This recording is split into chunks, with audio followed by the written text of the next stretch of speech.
Hello, everyone. My name is JD Calderon, and this is Indie Comics Explained. And yet again, I brought on Marvin, or I shouldn't say yet again, but I told you I was going to mess it up, but it is what it is. Tonight, we're interviewing another comic shop owner, so this should be a lot of fun. Marvin, please introduce yourself. Marvin Wynn, writer of The Edge and publisher from Comicsburg.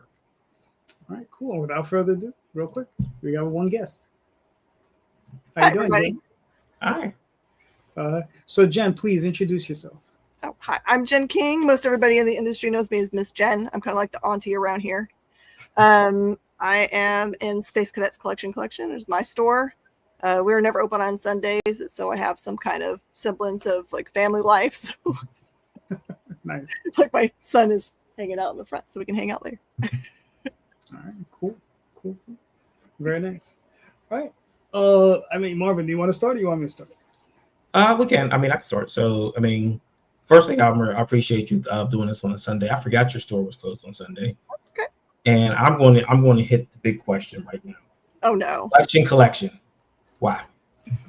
Oh, this is a fun story. So, when I was originally considering names for this store, because my first store was Planet Comics back when we had our store way in Midland, Texas. Planet Comics was a good name, but I sold it when I sold the store and moved to Houston. So I was trying to think of something. I really like the Space Cadets was easy because I like Toy Story, but I knew I'd be in trouble if I used like Space Ranger or anything that was close.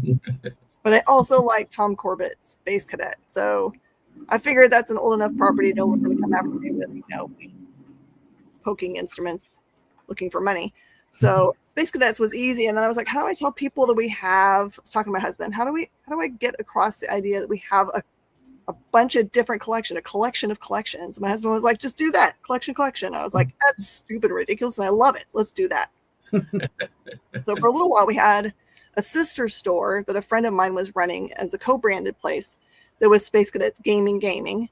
And we do have a behind-the-scenes retailer-only page on Facebook that is Space Cadets Wholesale, where we just like buy, sell, and trade with each other, all the extras that we've got.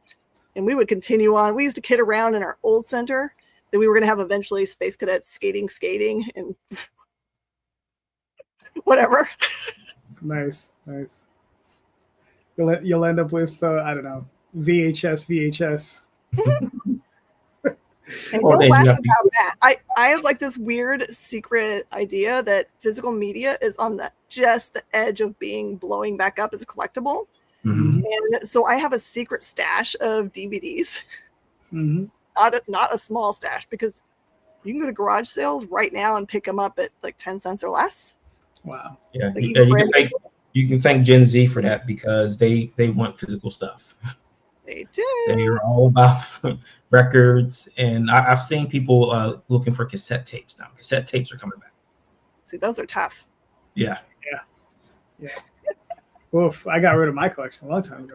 You got rid of your cassette collection? If I was as smart as someone like Steven from Third Eye, he like added during pandemic era a whole music line of his stores, because he's got all of his stuff kind of lined up in one big long strip mall, I think. Mm-hmm. And he has one that's all physical media music related stuff, and that seems to be doing really, really well. So that's cool. Don't knock it until you try it, I guess. So how big is your store? Because it looks huge from where I'm sitting. So this is the interesting thing that happened when we moved, because our old store, because we kept on adding on square footage, because the center started getting more and more empty and the price point was so cheap. Like I think all in with cams, we were getting it at $1 a square foot. But when you end up with, 10,000 square feet, then that's a lot of money per month. Right. And because it was an old building, our costs for operating there were getting kind of crazy, like $2,500 a month for electrical bills and that kind of stuff. It just wasn't working out for us well.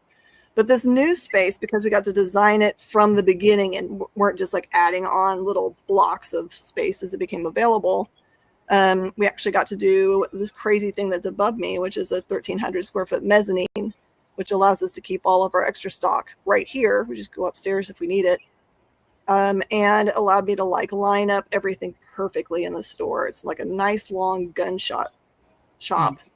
So instead of having 5,000 square foot of floor space downstairs, we only have 2,900. But I have customers often come in that have been in here since we moved or when we did move. They came in and said, this is so much bigger.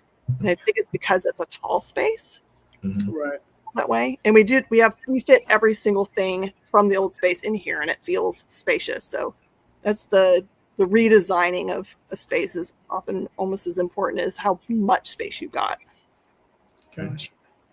Now, is this? Are you in a one building, or are you like in a mall? So we're in a really cool shopping center. Mm-hmm. When I started looking at this space, this one was built in like 2006, so it's not that old of a center, but it had its heyday, and it was kind of like having a pull back, and there was a center right next to it, it's kind of like backs up to it here, that was brand new, and it was mostly empty because it got finished as a center right as pandemic hit.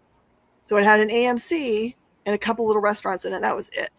Mm-hmm. So since that time, all the places in my center started filling in because it was cheaper than the center behind it was brand new. So we get all the same cross traffic because they're attached to each other. And then that one started to really fill up. And that's a crazy, awesome place with Dave & Buster's and movie theaters and escape rooms and just you name it, they've got it over there.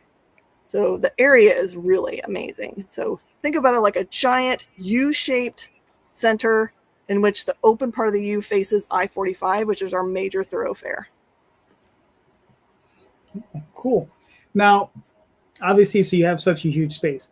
Now, out of curiosity, how much of it is dedicated to comics as opposed to other merchandise media? Okay. So I would say right now, most of the wall space is the only comic book related things. But about halfway back the store, 3/4 way back to the store becomes plush and toys. Right. So don't do gaming, except for every once in a while we'll get like Lord of the Rings Monopoly sneaks in a collection. So there's that kind of gaming in. And then there's a really sweet lady that came in and she was asking me to help her with her brother's estate. And it has a bunch of toys and statues and all the stuff that we do like and comic books and all those things. But he also had like a huge video game collection and DVD collection and all these other things. So we're actually carrying those things right now. I guess we'll call it a test market. Wow. Gotcha. That's cool. Now, I was curious as to, well, Marvin, you got another question? Because I'll keep going. Yeah, go ahead. I'll get the next one. In the comic space, right? Obviously, we're indie creators, so I'm gonna end up focusing on that section of it. How much of it is indie comics as opposed to mainstream, that sort of thing? We've always been as well balanced as we can be. Mm-hmm. We've got a large section of our new comic book wall that is indie, and some of it even indies that you can't necessarily get through regular distribution. We've got our people we always carve out space for. Right. So if we like a thing, we will push it. For me, a little bit as a comic store owner, it's meeting people. Like meeting Marvin makes a big difference to me about whether I could carry a thing or not. Right. Because he's got so much passion for what he makes. He definitely, we started carrying Edge back when, in what I call deep pandemic times, when I made a call. We started I didn't know it was going to be such a thing, but the day that they shut down Diamond, I started a little web page on Facebook. There was a little private group called Plan C, which was Plant Comics. Because although there were a lot of stores that just wanted to completely close down and enjoy that time off, I had employees that I did not want to let go or let down. So we kept on operating. Since we shipped so much through eBay, we qualified as being a warehouse so we could stay open. We didn't let people come in, but we were live most all day for that month and a half that there was hard shutdown. So I just on that page made a call. It was like, who has stuff I don't care if it's new stuff. Who has things that they think did not get enough exposure? Now you don't have any competition. Here's your chance. And it really made a difference. We have people that are longtime readers of independent titles that they found during pandemic because they wouldn't have necessarily had the money to set aside for them during normal times when they have like a big budget set aside for Marvel and DC and Image and those kinds of things. But because of that time, as horrible as it was, it allowed them to try something new, and then they stuck with it. Cool. Yeah, I mean, we pretty much heard that across the board with a lot of stores, especially ones that do YouTube, like Bat City. That's where we got discovered, and I mean, like you said, it was a terrible time, but it was kind of a boom for us. So I mean, while it was bad, I mean, it's something good to come out of it, I suppose, in some respects. I do think it's interesting that people do still ask me about, like, how did you survive that time? Mm-hmm. And do your like, when you look at your year over year, is that like a big pit? But to try to explain to people, and this is across the board for all the retailers I talk to, 2020, 2021, and early 2022 are the best years we've had. Because people were going through their collections while they were stuck at home and either realizing they wanted more collection or being willing to give up the collection they had because they didn't want it. And then it was this influx of really great material. And I don't know if you guys remember during that time, like sports cards and other collectible cards that had previously been worth $0 were all of a sudden, you know, like if you had an X-Force #1 with a Deadpool card in it, that was like a $50 book instead of, you know, a $5 book or a $1 book even. $1 mostly. Yeah. And that might have like calibrated now, right? It's changed back down to where it probably should be. How has the implosion of diamonds, right? How has that affected you? Right, because I mean, obviously we got Lunar. I think we maybe have Universal at some point. We don't. Who knows, right? You have was it Penguin Random House? Yeah.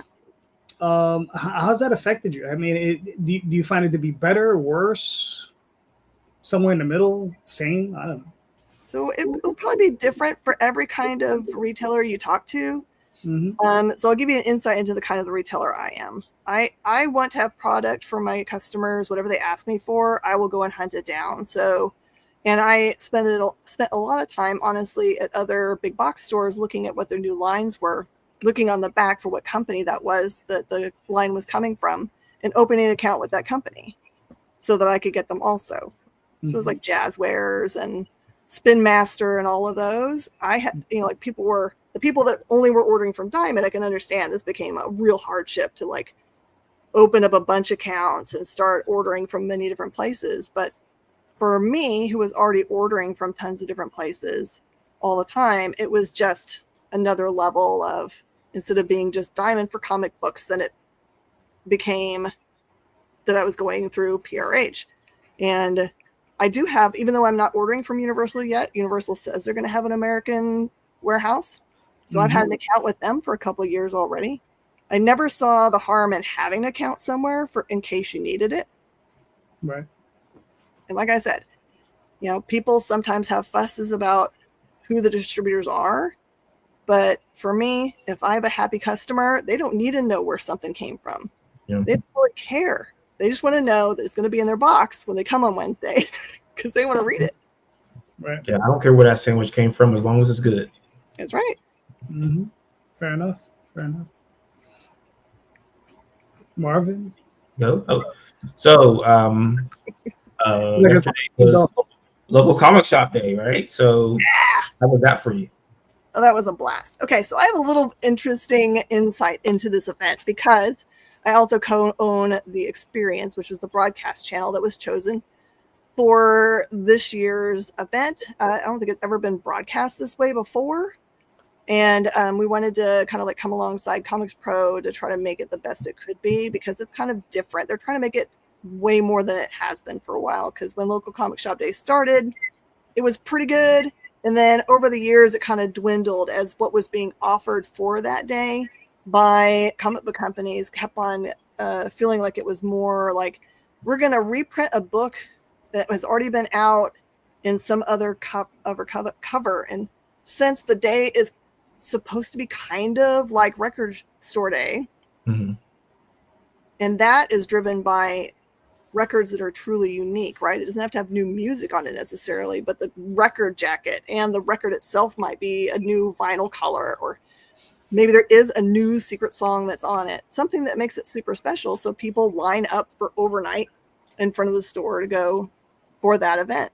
And so that's what we're trying to get all of the publishers to understand. And I think they do. They're just trying to get there from where they are now.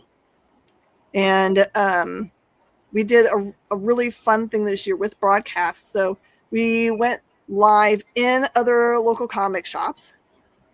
We had lots of interviews with people that were guests in those local comic shops, or had interviews beforehand for people that have work coming out soon in comic book shops, so people get excited about it. We got to broadcast Shopping for Superman, which is Wes's award-winning documentary, which is a love fest to local comic shops. And so I feel like we originally said that we wanted to do an 18-hour broadcast, but I think that Kyle, our producer, in his craziness, made it somehow to 22 hours before he passed out. That included tons of trailers. We had trailers for new upcoming things provided by almost every single company that we asked for. I think we got Marvel and DC and Image. Just everybody provided some things. And then we showed really cool videos of inside people's local comic shops that they had sent, like old commercials, which were hilarious. You can actually go watch there's like 4 parts that we broadcast in, so you can like choose a part and not like have to do it for. Everybody watch part 1 because there's a guy there you might recognize. Yeah. Nice. That's right. Mm-hmm. And so we hope that we gave everybody a good taste of comic book creators and product from all over the comic book world, big and small. My encouragement is always like, just because a comic book is new to you doesn't mean it's not super high quality. You should give like every single week in your comic book batch, pick up something you wouldn't normally think about picking up. Give it a try. You might find your new favorite thing. True. Fair enough. As a retailer, buying from independent publishers like us, would you prefer single issues or trades? Things are changing weirdly right now. So there's a whole new, what I'm going to call, generation of comic book readers that I think the only thing I can really point it to very specifically is probably that very first picture that James Gunn took with the 2 other principal actors of Superman. This happened, I don't know, 1.5 years ago or so, in which they held up 3 graphic novels, which meant I sold tons of those graphic novels ahead of the movie, which is unprecedented. Usually movies sell us no source material. We have nobody coming in and asking for source material for any of those other movies before this event. And what has also happened is that I think sometime this last month or so, he also mentioned New 52, which means all of those out of print New 52s on comic book shelves have being all bought up. So all of that generation that I'm seeing come in that are new to comic book readers, they like trade paperbacks. That's just the way that they like it. Everyone else is still driven to individual comic books. The exception I'm seeing now is that what was for a while speculator kind of driven buying for variant covers and ratio variants, that is largely stopped. And people are coming in. Here's the example. So Absolute line from DC. There are 6 different series that are running right now.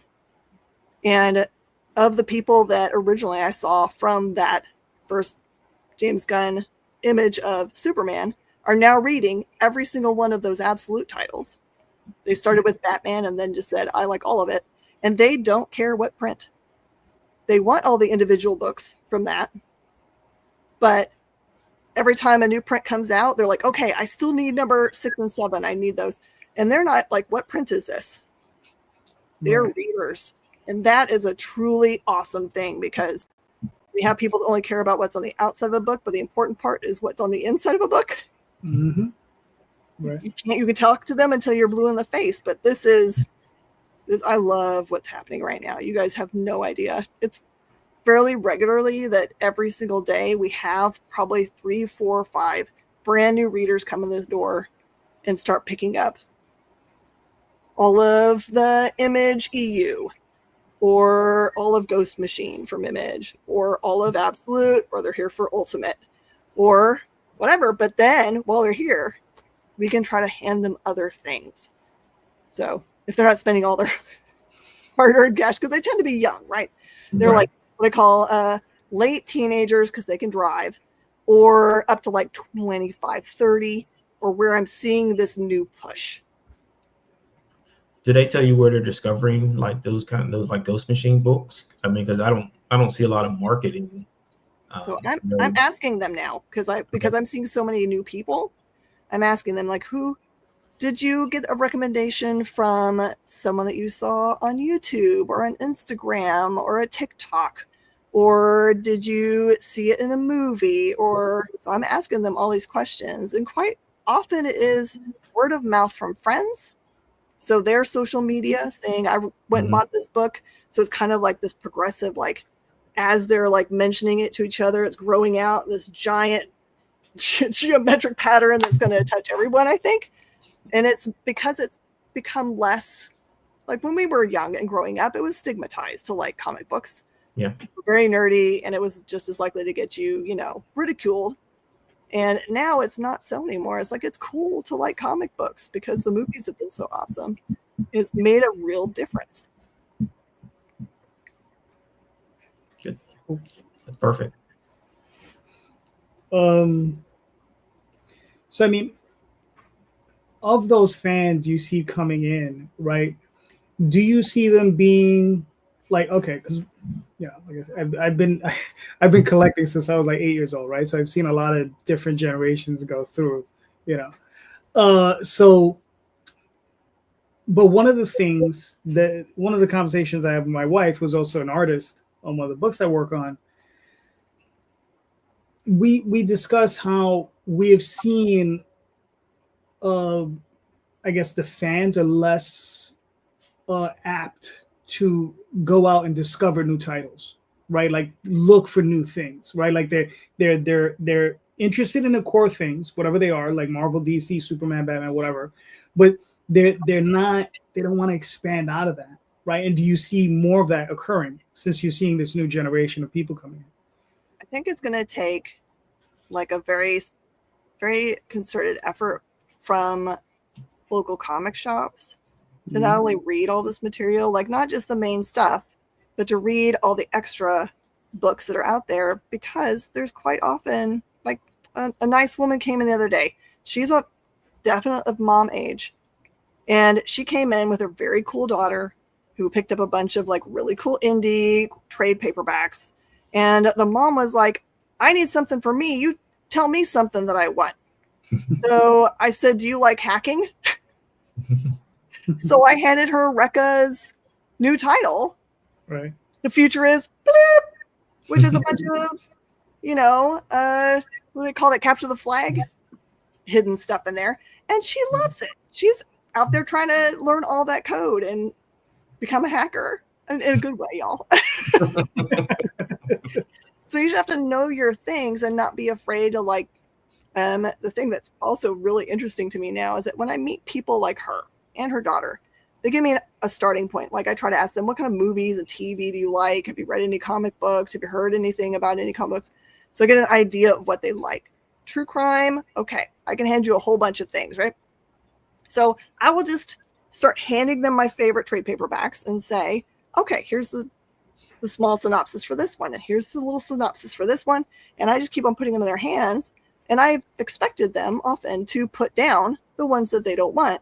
But more and more recently, they just buy all the stuff I put in their hands, which is stunning to me. Yeah. So I used to be like, I'm thinking they're going to pick one of those. But I think that the relationship, once they get to know you and you get to know them, is that you can be like, okay, they know now what I'm putting in their hands is the genre, the mood and tone and character development, or at least something that's close. I do love giving something to someone that was like, I only really like post-apocalyptic horror, and getting them something that's just off of it, right? Right. Like, this is not really post-apocalyptic, but have you read Saga? Right. This is all romance and, that kind of thing. But there's nobody that I've ever handed Saga that didn't like Saga, y'all. That's good. It's a solid book. I think that a lot of the times, like I've said it before, and probably like I always think the comic shop, like it's not only is it a third space, but it's like a bar. And you should know your customer. You should know what they want, what they're looking for, and you should be able to introduce them to new stuff. Like it's the bar's Cheers, right? It's, hey Norm, I know who you are. I know what you want. Hey, Mr. Clavin, you want a beer? So I know what you want when you're coming in, and then I want to try to introduce you to something else. Oh, how about a glass of wine this time instead? Mm-hmm. Nice. And you have to be patient with people, right? There's some people that only have so much money they can spend each trip. There's a sweet guy that comes in maybe twice a week. He goes back to my back bins. We don't have any dollar bins or anything, but we have a bunch of Disney bins, and he'll pick a Disney book and pick like a Green Lantern book. And every single time he buys from those two lines, pretty much. And he's happy as a lark. So yesterday I sold someone their first comic ever. Well, what was it? I got to hear this. What was it? Was it your? I know it's true. Was it yours? Well, of course. So he came in. He said he was just walking past, and he had never been into New Dimension before. So he came in, and he said, like, he just walked up and said, "What do you got?" I say, "Well, I got this book," and I gave him the synopsis, like it's a drug, gives you powers, et cetera, et cetera. And he goes, "I'm going to buy it. This is my first comic ever, and I want everything there that you have." So I mean, it feels good to like introduce someone to something that they have nothing, they don't have any idea about in one respect, and then something that they've never touched in their life.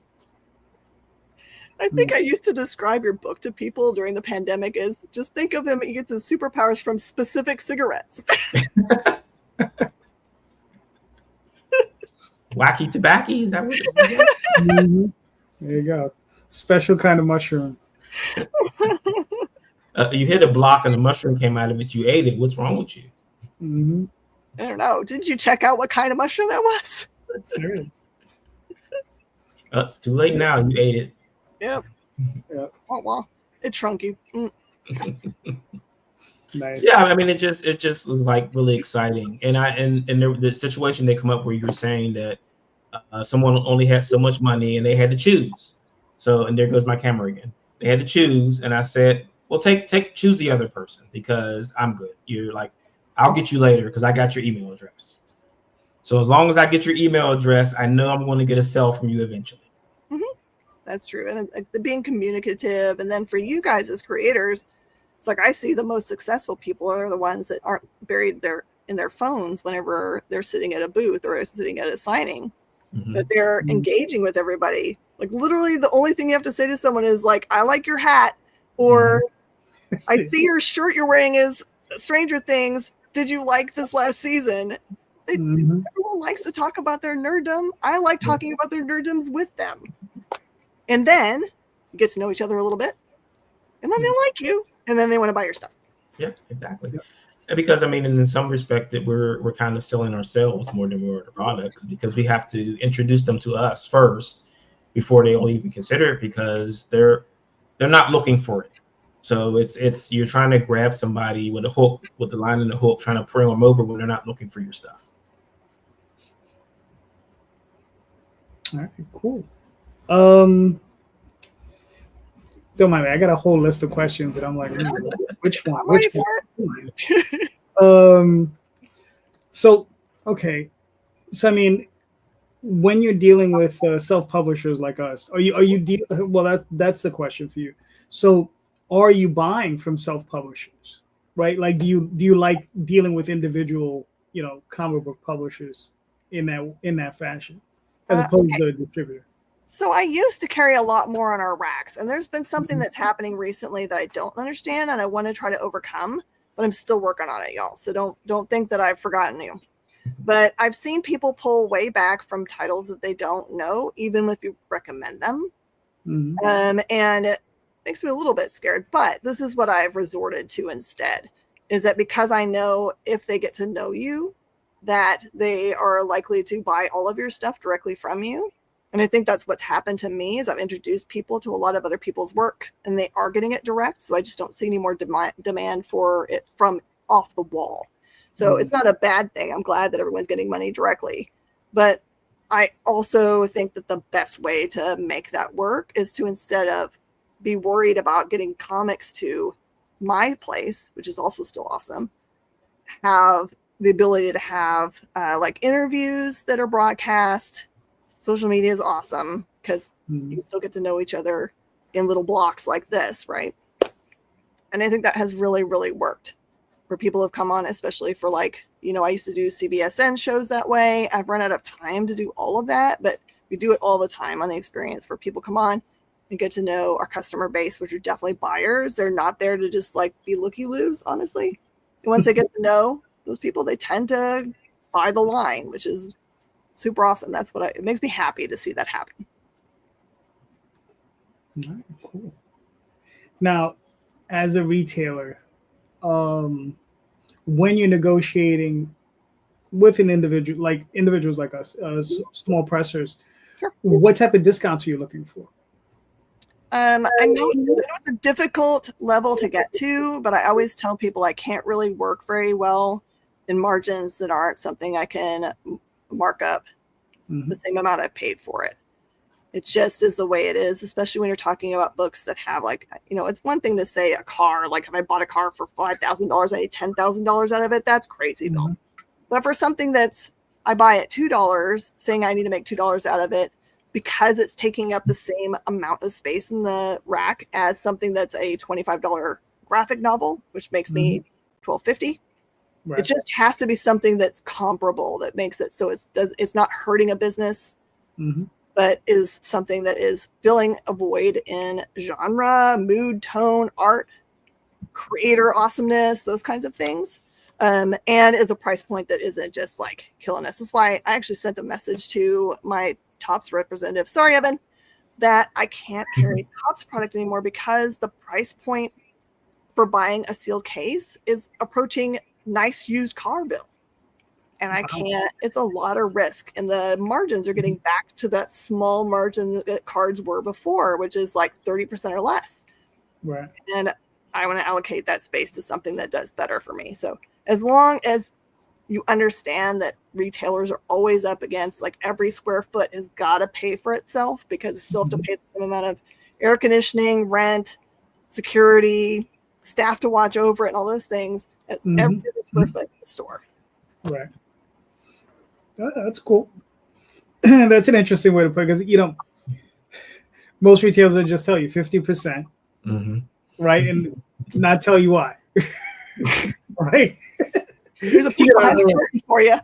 Right. They're like, you know, so no, but it sounds once I've always found it interesting or I think it's more edifying when you know why, right? Because you have to cover that square footage. We are competing against Omnibuy and we're you know, in compendiums that are like $50 each. And, you know, so yeah, it only makes sense. Well, now you're competing against those pocketbooks now too.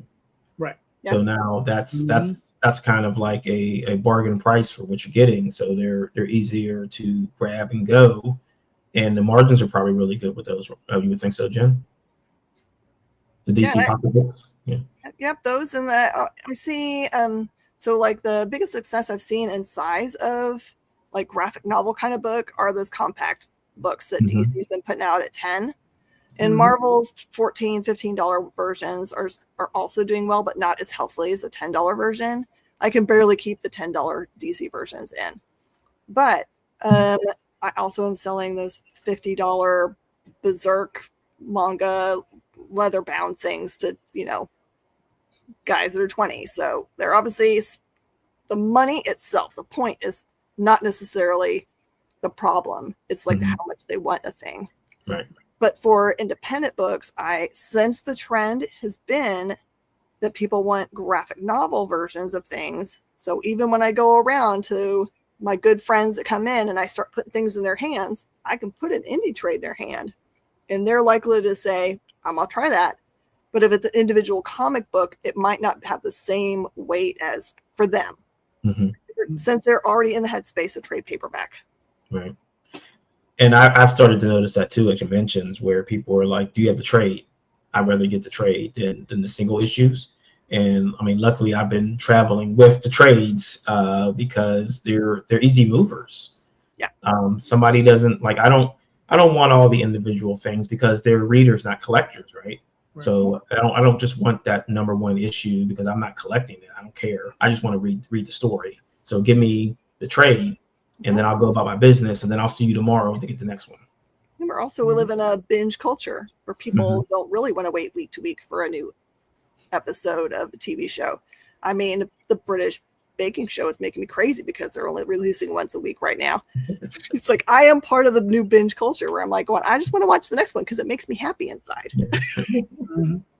Nice. Well, I just wait. That's why I always wait until all the shows are out, and then if they're releasing weekly like they used to back when we were younger, and we didn't have a choice, and if we missed it, we had to wait until they replayed it over the summer. But yeah, I just wait and then I'm just going to watch them all at once. Yeah, I did that with Wednesday. Like my husband didn't tell me that Wednesday had already come out until it was finished with the season. And he was like, "We're going to watch Wednesday now." I'm like, "Yay!" Now, do you find that formatting is making a bigger difference in sales?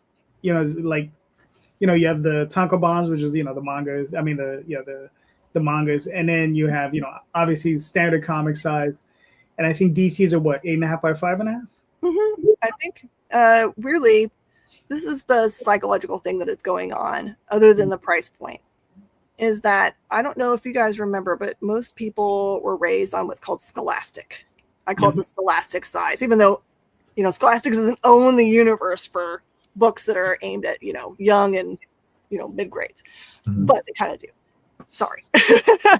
So I think because it is very close and similar to what's called the Scholastic size book, then it feels comfortable to them, especially ones that are just starting in comic books. They're like, oh, I understand this format. And it's also close to manga size, which is what's ruling the market, or it was until last year. It's cooled down a little bit. But I think that's what we're seeing. I don't know 100% if it's price point driven only. I can't imagine, because that's not, I don't see them being like, oh, there's the price point, because they're also picking up those other expensive things. So, Right, what you're saying is that people will buy things if they want it that bad, they don't care how much it costs. Like $50, okay, whatever. Yeah. And then to your earlier point, because it's a graphic novel, it now has a different amount of profit that's built into it that a single issue isn't.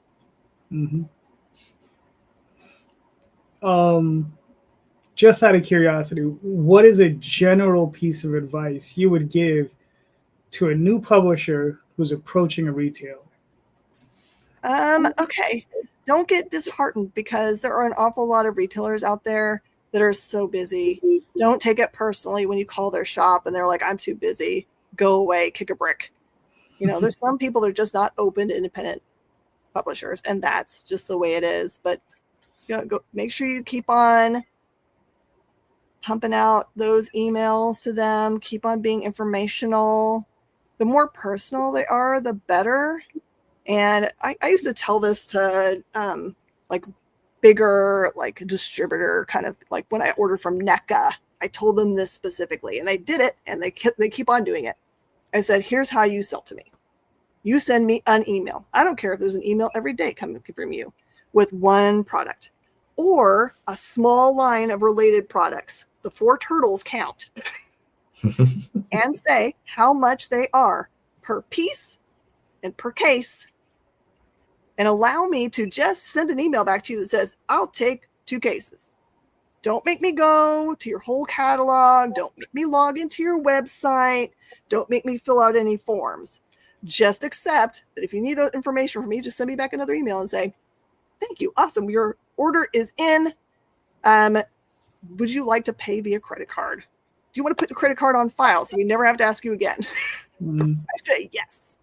And it's very successful. So to me, I'm only spending that $400 or whatever that order is.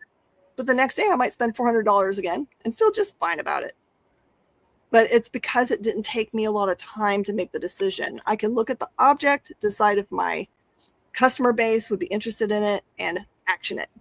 So if you do those things, picture of book, here's my new graphic novel, Edge. This is the price point on the cover. Here's how much it cost you. Here's the price break. If you want to buy a whole case, I'll give you free shipping or whatever. Just send me an email back and it will be in the mail to you. Easiest thing ever. I'll say, shoot, yeah.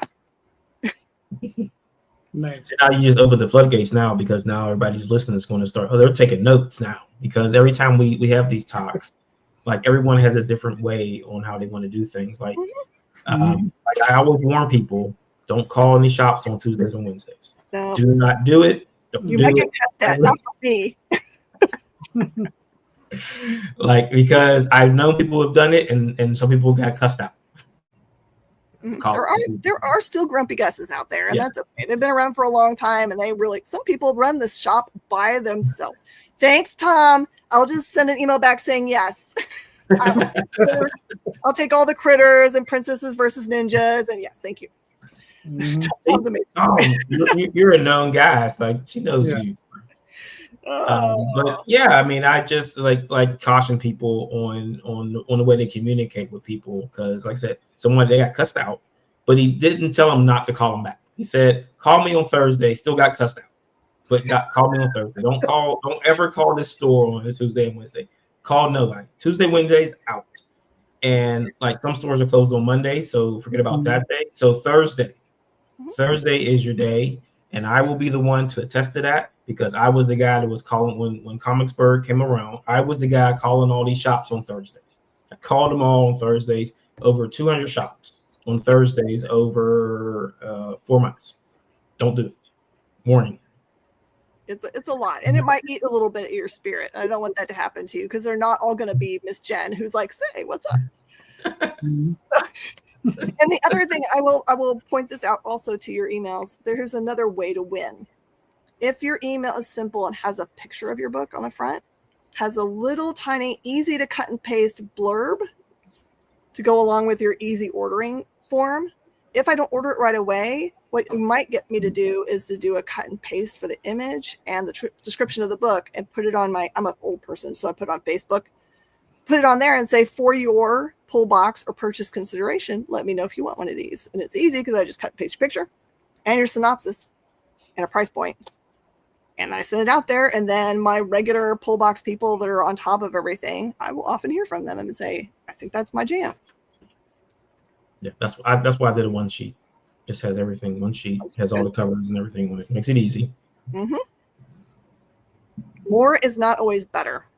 Like, everybody has got really, like, time. If you like put on a scale what is worth the most to people right now, time is way up. Yeah. So far up there. So the easier you can make it for people to say yes, and to how much, the better. Cool. So just make sure that if you're watching this for the first time, go back to the other videos that we've done and listen to the information we got from Shannon and Matt and Joe and everyone else about approaching people, because like I said, that everything's going to be different, and it's not just one box you can just throw everything into. So just be careful out there. You don't want to get cussed out. This is true. This is very, very true. So Jen, so here's something. So from independent publishers, do you find that alternative covers or even signed books make a difference to the fan base? It used to. Like I said, this weird trend where like special variants and other things aren't really moving the needle. Now, they do move the needle if, for example, you're doing Kickstarter and you have as part of your Kickstarter a retailer tier. I think that someone found out a way to do that more secretively, so like all your base doesn't know what the cut is for someone that's a retailer. I think there's some way to bury it in the minutia so that they don't see that. Yeah, Kickstarter does hidden tiers. Hidden pledges, yeah. Oh, perfect. Yeah. That makes it so much better for you guys. in that offering, if there's something unique that makes it different from the regular offerings that are going to go out to the regular public, things I've seen in the past have been like book plates. Signed book plates do fairly well, or like a remark on the inside of the front cover, which makes it a little bit more special than just the normal one that's going out there. Something like that. It doesn't have to be a whole new cover, honestly, y'all, because I know that costs a lot of money because you guys have to do a print plate change, and that can be costly. And you're also making another print run because I'm sure there's minimums, and so it might not be cost effective for y'all. But just something special that you're offering that they can't get just any other place. Like one of the Old Lions T-shirts that you can't get anymore. We'll send it along with it, and you can raffle it off for people to buy a copy or something. Cool. Marvin, you got one? Sure. So, I mean, you did bring up Kickstarter, and that's one of the things it's been a sticking point for a while, especially since like at Comics Pro, where we actually started a discussion on that, and someone got mad. I don't remember the retailer's name, and that site's not up anymore. I ought to go back and look. But he was like, "I'll never support a Kickstarter. You guys are taking money away from retailers," and I'm like, "We're not." Like none of us are going to get like if you count the shops in the United States, which I have no idea there are, I'll just say over 2,000. Sure. And if we were able to sell 5 books at each one of those stores, we're not getting that kind of numbers on a Kickstarter. We're not selling 10,000 books on a Kickstarter. So there's no way that all our books are reaching every person in the country. But to kind of get around that. So when I do my tiers on there, and I don't know if JD does the same thing, is that I always do different covers to make sure that you're getting something unique every time. Like whether it's through distribution, whether it's from a direct, through the Kickstarter, it's always going to be something different because I want to make sure that you're not getting the same thing over again, so it doesn't seem like you're getting cheated out of something. Okay. Good point. If it's cost effective for you guys, because I know that independent creators operate on no margin. You're doing it for the love of what you're doing. You're not getting rich. Yeah, we haven't taught McFarlane. We haven't got the Todd McFarlane formula of right. Marketing. Yeah. I know what is it? One creator said, he says, well, I know one person who's found what is that? Their money hole, and it was like, it's you. He was talking about my artist. He's like, you see your artist, yeah, they always really benefiting from it. It's just like, yeah, because whatever money I make goes right back to them. So it's just, you just keep the cycle going. Critter versus Spawn. Yeah. Critter versus Nyx. That makes way more sense. If you're gonna pick something from the Spawn universe, Tom. There you go. I'd like to see Critter versus the Max. There you go. I think that would be funnier. No, Tom, I don't have any email from you. I'm waiting to buy something. He's typing really slowly. Yeah. He's like, how do I make this so it's just one image and one blur? Yeah. So no links. Remember, no links. No links. Oh, okay. You're just gonna pick a fight right away. How about then Angela? You're gonna make. There you go. Oh, Angela's a Marvel character now, so I mean, I don't. That's true. Yeah. So Jen, just out of curiosity, what's something that's a big turnoff that an independent creator will come to you? Like what was like a huge turn other than calling on Tuesday and Wednesday? So, I mean, I think independent creators have got to believe me when I say that what they're offering me isn't a good match for the people that I have in the shop. They have to believe me if they have a lot of adult content, like really adult content. And I say, I just don't think it's a good fit for my family-friendly shop. I know I carry plenty of things that are not family-friendly, but there's a level at which I say, I got to tap out. Yeah, there's a line. If you have a giant gonad on the front cover, I probably cannot put that on the wall. Right. Or if it's just like, I feel like, or if I tell people the feedback is that I think that what you are creating already has something that's in the market right now that's so similar that someone's going to push back on it because of that. Mm-hmm. So it's just like the timing, right? It's what Hollywood, sometimes you see them put out a whole bunch of Western movies at the same time. I don't know if there's groupthink or what, but it works well for movies. But if you see what happens on the TV side is that they'll make whole, be the whole first however many episodes, and they'll just say, nope, we're not going to air it because there's something from another network that's competing that is in the same headspace. Like everyone was listening to the same pitches that month. Mm-hmm. Or they had listening devices in the conference room when they that might be true. You want to make a movie? They're making a movie about a comet hitting the Earth. Let's do that too. The one I never saw coming, honestly, is that the moon is hollow and is actually a giant mech. Yes. I never saw that coming. That's just Unicron, right? Sure, that's right. Yeah. Oh, I'm sorry. Unicron is Earth. I'm sorry. I forgot. Yeah. Oh, Unicron was Earth? Yeah, in that last Transformers movie. Yeah. Oh, last night or something, yeah. I think I tapped out after. I'll recreate it here on Unicron. There you go. I think I tapped out after the fourth one. Tom says he has all the best pitches. Yeah. I don't know. I've heard some of those. Tom's on my show quite a bit, so I've heard a lot of his pitches. All right, cool. All right, you know what I'm gonna do? Jen, I'm gonna pull up your website. Oh, cool. Something we're working on all the time, so it's as dumbed down as it can be. Gotcha. So you obviously, you have your own podcast. What do you guys discuss on there? So there's lots of different shows. I do Talking Shop occasionally, and that is usually an interview with a creator that has something coming out that week. Mm-hmm. Sometimes it's Kickstarter, sometimes it's regular comic books that are coming out through distribution.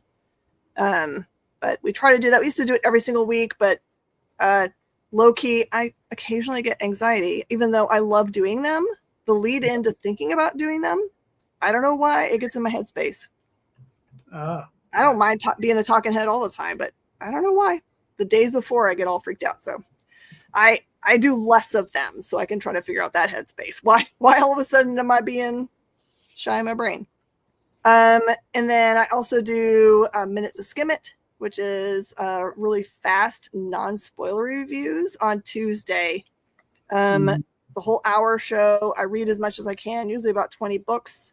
And I try in my old age not to forget if I read 3 X titles, I don't mix them together to make one giant storyline, which are sometimes awesome. Nice. And then we have a lot of other things that we do, sales shows and those kinds of things. Tom's been on. He's actually in person been on some of my shows on the Comic Book Shopping Network. And he's been on the Comic Book Shopping Network as his own person selling. So. Gotcha. All right, cool. Now, what is this like? You do an outdoor section of your store, or is this like something you set up in your parking lot? So this is a special thing we do every once in a while because I tend to buy a lot of bulk from other stores or from individuals. I find that there's no way I could possibly put it all the way through the store, even if I did live streams forever, every day. Right. Mm-hmm. So this is, we'll do this special thing on if we have a special event going on. This is local comic shop day. So I pulled out a whole bunch of stuff from the warehouse that I hadn't even really looked through but once to make sure that there's no AS-15s in there or whatever. And it just had a kind of like it was like $2 a piece or pick 50 for $50, which is like what I call an intelligence test. Yes, you can shoot at 50. Mm-hmm. And it helps move it along. And then I have a friend that often comes and buys whatever there is left at the end of the show because he is himself an aspiring store owner. So he comes and buys it. He's doing what I did at the very beginning. He's doing flea markets and conventions, which is where I started way back in 1991. So. Gotcha. Very nice. Very nice. Yeah, that's interesting. Yeah, I mean, we spoke. I don't know. I don't remember the retailer's name, but he told us that he had 1,000 long boxes in his basement. And I was like, that sounds insane. Because he says he just buys the collections, sticks them down there, and he says, when we get a chance, we'll go look at them. It was just like a big risk, right? It takes one leak to have no boxes of comics in your basements. Yeah, too true. But it seems it's worked out for him. But yeah, but he says he had one guy go through, like he said, 250 or 230 boxes and pulled out like all the keys, and he had like, what is that? I don't know. What's the first appearance of Deadpool? He said he had like 20 of them. Oh man, you know, Mutants 98. That's a lot.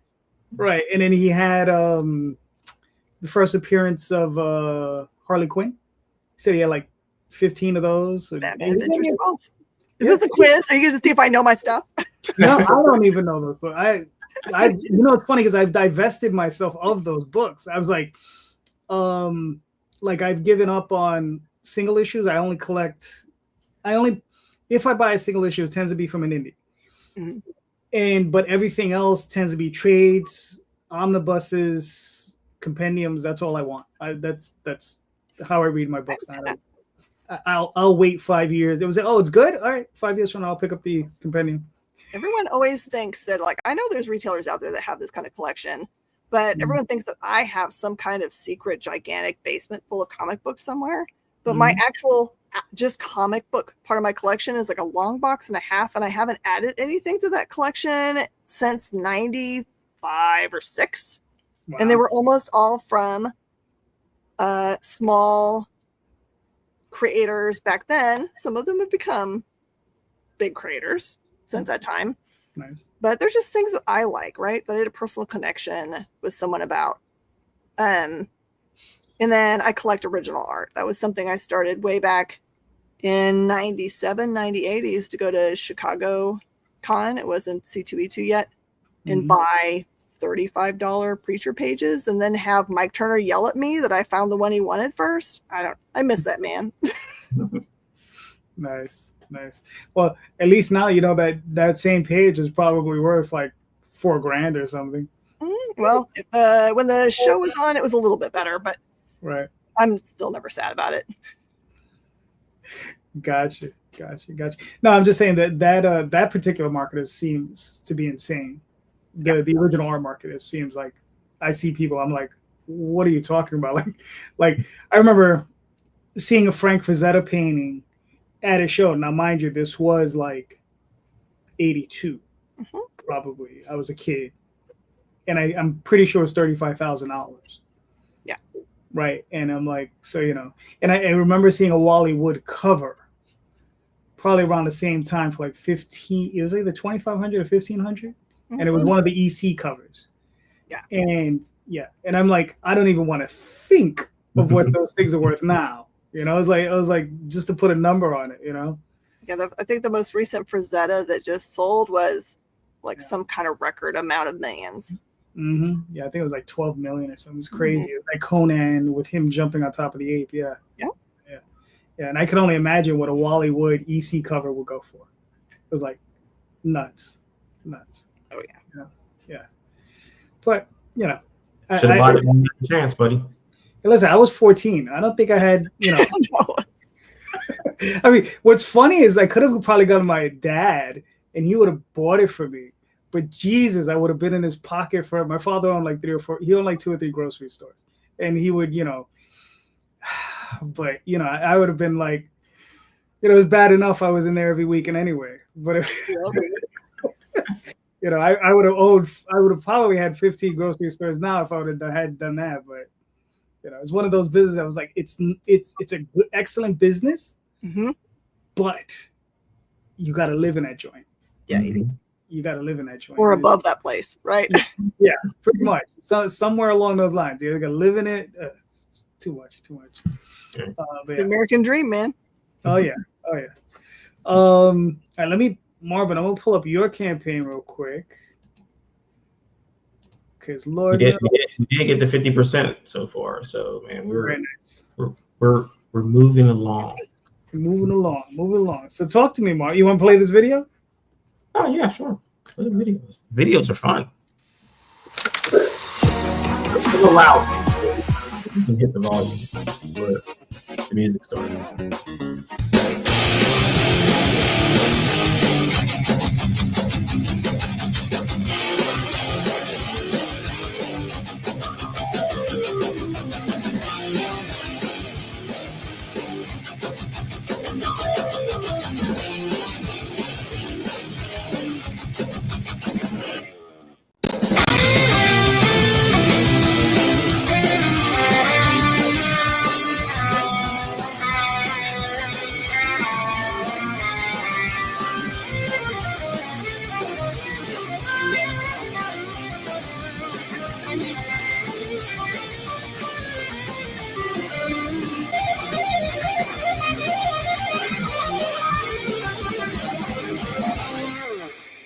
Nice. Woo! You know, it's funny. I think I like him without the glasses better, or the shades. Really? Yeah. People like the original design of the character did have glasses, and then we took them away, and then we brought them back.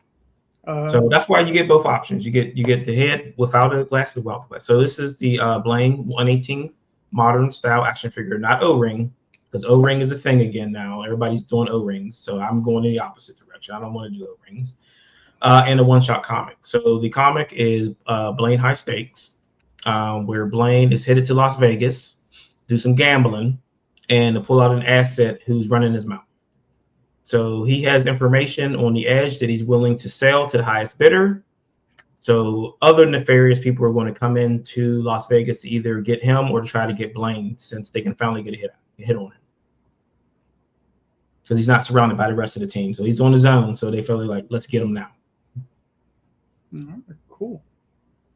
So he's like, yeah, 2 heads, 4 hands. So he's got fists. He's got a slap hand, because that's the only thing you can do it, because it's like a flat hand, so he can just slap somebody with it. And then trigger fingers.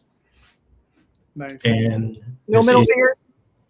No middle finger. No. We want to try to keep it PG-13 as much as we can. Good. Yeah. So that's the nefarious fellow right there I was telling about. His name is Robert, and you see that he has his bodyguard with him, Ferris, and they don't care about what's going on out there. As Blaine's fighting for his life. Like, whatever. If he makes it, he makes it. Yeah, like, who cares? Like, we got our money. Nice. So that's the new print I just added last week.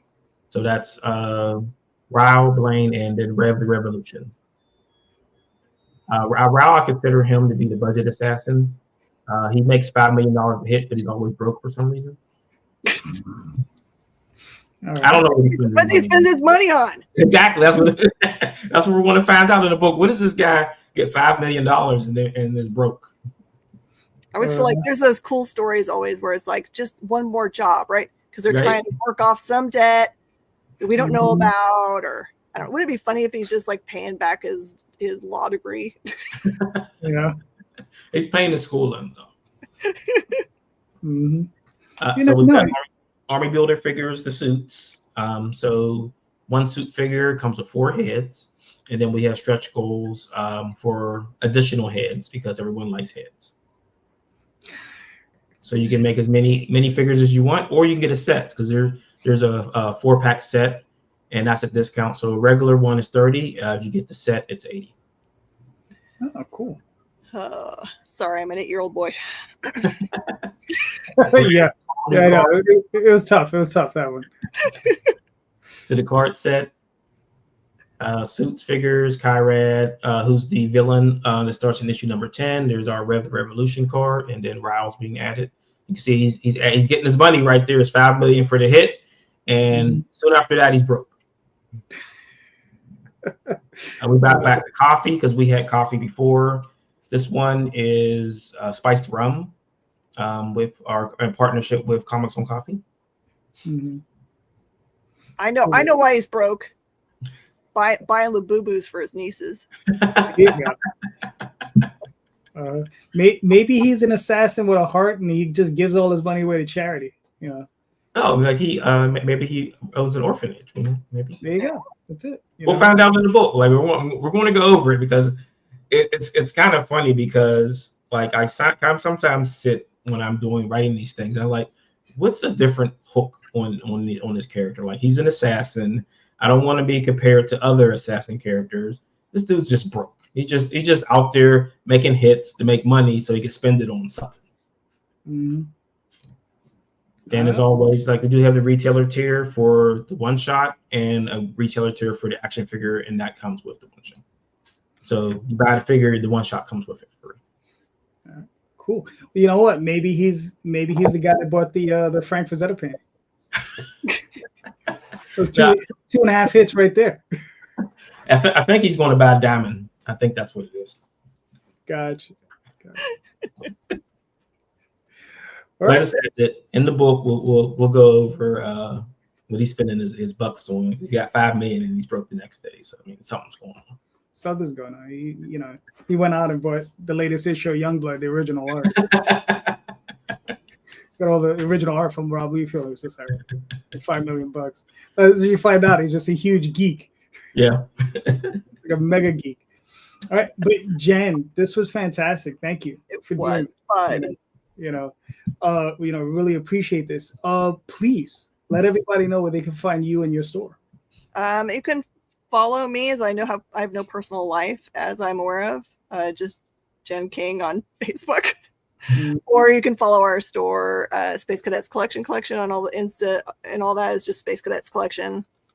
We have eBay and all kinds of other ways you can find us. The webpage is probably the easiest way to get connected to all of those things. It's just spacecadetscollection.com. All right, cool. Marvin? So you can find me at theedgecomic.com. Hit the bottom of the page. You'll see all the socials, also on comicsburg.com. All right, cool. I'm JD Calderon, and you can find me here most Sundays. And you can find me here every other Tuesday with Rob Moltari on our other show where we give advice to independent comic book creators. And that's pretty much it. Twitter, Instagram, Facebook, all those places. You can find me all those joints.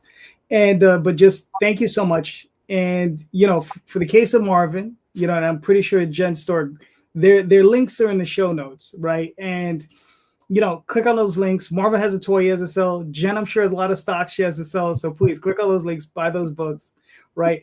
And here's one thing: buy more indie comics, right? Yep. And read more indie comics. It was the most important thing, but especially ours. Thank you so much, and have a good night, everyone. Good night. All right, there we go.